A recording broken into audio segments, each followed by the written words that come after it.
So, they all went to the old house, and that's where things got really strange. Neoma's relatives were pale and had sunken eyes that made her feel uncomfortable. They said they were her family, but Neoma wasn't sure she could trust them. They took her to a secret room in the house, the mysterious orphanage. In a small town in Nigeria, there was an orphanage called St. Mary's. People in the town whispered about strange things happening there. The building was old and creepy, and the people who took care of the orphans, Sister Margaret and Brother John, seemed to be hiding secrets. One of the orphans was a kind and smart girl named Neoma. She had been left at the orphanage as a baby, and she didn't know anything about her family.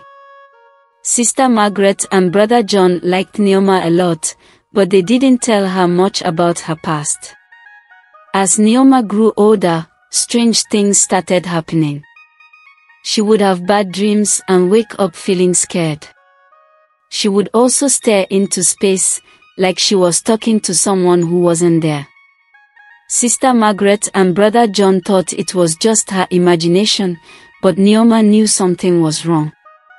One day, a letter came to the orphanage addressed to Neoma. The letter was weird, and the handwriting looked like it was moving. It said Neoma had relatives who wanted to meet her at an old, abandoned house on the edge of town. Sister Margaret and Brother John were worried, but Neoma was curious. She felt like she had to meet these relatives, even though she didn't know who they were. So, they all went to the old house, and that's where things got really strange. Neoma's relatives were pale and had sunken eyes that made her feel uncomfortable.